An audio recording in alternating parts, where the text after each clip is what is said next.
오늘은 4월 13일 토요일입니다. 주말을 앞두고 이스라엘에 대한 이란의 보복 공습이 임박했다는 블룸버그와 월스트리트저널의 보도 여파에 미국 뉴욕 증시가 일제히 급락을 했습니다.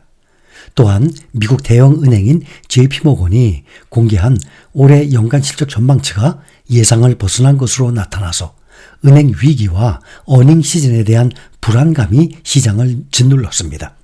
이번 주에 소비자 물가지수 CPI와 또 생산자 물가지수 PPI 발표가 나오면서 연 3일째 지수가 하루에 1% 이상으로 크게 출렁이고 있습니다. 소비자 물가지수 발표 후 1%대 하락 후에 다시 생산자 물가지수 발표 후에는 1%대 상승 후 오늘은 다시 또 크게 하락을 했습니다. 인플레이션으로 인해서 금리 인하에 대한 가능성이 줄고 있는 데다가 중동발 지정학적 위기까지 높아지면서 투자 심리에 악영향을 미치고 있습니다. 오늘 증시 하락은 미국 최대 은행 JP모건이 6.5% 급락을 하는 등 대형 은행주들의 실적 부진도 영향을 미쳤습니다. 이란과 이스라엘의 긴장 고조도 한몫을 하고 있습니다. 월스트리트저널은 이란이 시리아 주재 자국 영사관 폭격에 대항해서 앞으로 2일 이내에 이스라엘을 보복 공격할 것이라고 보도했습니다. 이스라엘과 팔레스타인 분쟁이 중동 전역으로 확전될 가능성이 커지고 있는 것입니다. 오늘 다우지수 1.24% 하락했습니다. S&P 500은 1.46% 하락해서 5,123. 나스닥 종합지수는 1.62% 하락해서 16,175. 어제는 16,442로 나스닥 종합지수 사상 최고치를 넘었었는데 오늘 1.62% 크게 떨어졌습니다. 그런데 필라델피아 반도체는 아주 많이 떨어졌어요. 3.29% 하락해서 4,745입니다. 필라델피아 반도체 최고치가 5,165에서 지금 8% 하락 중에 있습니다. 오늘 대형 기술주들은 대부분 하락세를 나타냈습니다.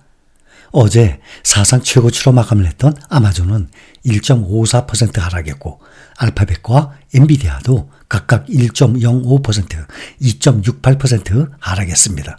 메타와 테슬라도 2%대 떨어졌습니다. 반면에 매그니피센트 7 종목들 중에서 애플만 어제 대비 0.9% 상승했습니다. 금융주들 보면 시티그룹과 JP모건, 웰스파고는 1분기 영업수익과 주당 순이익이 월가 예상치를 웃돌았지만 순이자 이익이 예상에 미치지 못하면서 부진했습니다. 시티는 1%대 하락했고 JP모건은 6%대로 크게 떨어졌습니다. 웰스파고 주가도 소폭 하락했습니다.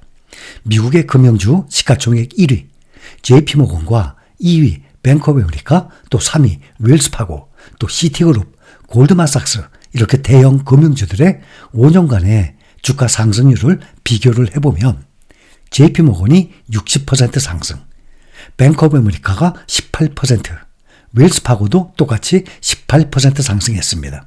반면에 시티그룹은 마이너스 14%, 골드만삭스가 가장 높은 92%의 상승률로 이 5개 대형 금융주들의 5년 동안의 평균 상승폭이 35% 나옵니다. 그런데 우리가 투자 중인 S&P 500, 나스닥 100, 필라델피아 반도체 지수에 투자하는 대표적으로 SPY 74%, QQQ 130%, SOXX 211% 나옵니다. 평균 138%. 대형 5개 금융주가 35%에 비해서 이렇게 세 지수에 투자한 것은 138% 나옵니다. 금융주에 약 4배의 차이가 납니다. 거기다가 추가로 미국 달러에 투자를 하는 효과도 있죠. 현재 달러 환율 많이 올랐습니다. 1385원까지 치솟았어요. 그러면 원화로 투자를 하는 타이거 미국 나스닥 100 187%, 또 QQQ 130%, 똑같이 나스닥 100 지수에 투자를 하는데도 무려 57%의 추가 수익률을 올릴 수가 있는 것입니다. 현재 우리가 투자 중인 원화로 투자 중인 타이거 미국 나스닥 100처럼 이것은 10년이 넘었죠. 또 타이거 S&P 500이 있고 또 필반나가 있는데 다 5년이 됐다 그러면 QQQ, SOXX와 비교를 할 필요 없이 우리가 원화로 투자하는 종목들과 비교를 할 수 있는데 말입니다. 이렇게 원화로 투자하고 달러로 투자하는데 똑같이 나스닥 100, S&P 500, 필라델피아 반도체에 투자를 하더라도 수익률에서 차이가 많이 납니다. 바로 원화 대비 달러 환율입니다. 지금 현재 원화 대비 달러 환율이 5년간 약 22%의 상승한 효과도 우리는 얻을 수 있는 것입니다.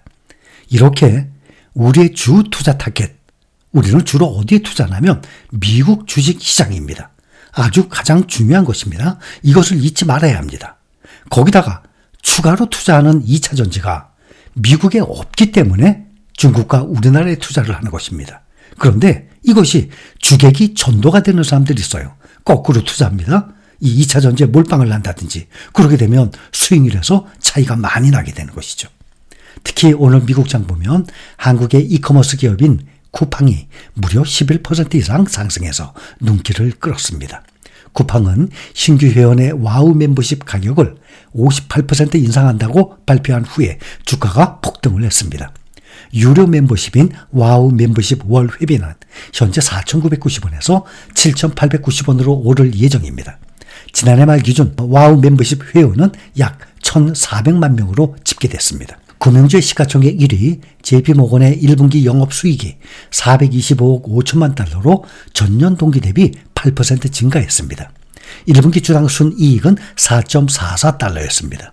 이것은 월가 예상치인 영업수익 418억 5천만 달러와 또 EPS 4.11달러를 모두 웃돌았습니다. JP모건은 지난해 은행 위기 당시에 퍼스트 리퍼블릭 은행을 인수하면서 1분기 순이익이 134억 2천만 달러로 전년 동기 대비 6% 증가했다고 밝혔습니다. 그러나 오늘 주가는 크게 하락을 했습니다.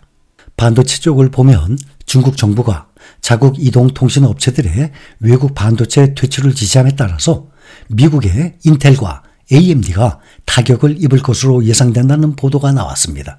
그 여파로 인텔과 AMD를 비롯한 반도체주들이 급락을 했습니다. 월스트리트저널은 중국 당국이 중국 주요 통신사들에게 2027년까지 외국산 프로세서 사용을 중단하도록 했으며 이로 인해서 인텔과 AMD 가장 큰 타격을 입을 것으로 예상된다고 보도까지 했습니다.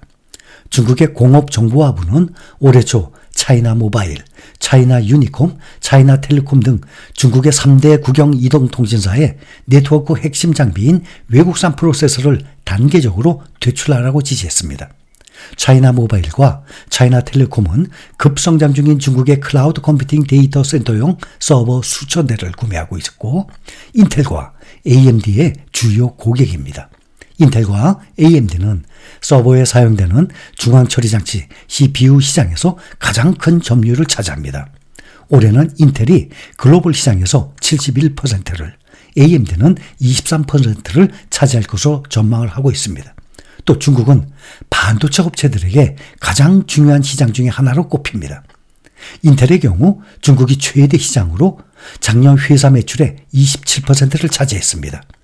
인텔의 주요 고객에는 중국에서 전자제품을 제조하는 글로벌 업체들도 있습니다. 2위 시장은 미국입니다. AMD의 경우 지난해 매출의 15%가 중국에서 발생했습니다. 이는 미국의 대중 반도체 규제 시행 전인 2022년에 22%에서 감소한 수치입니다.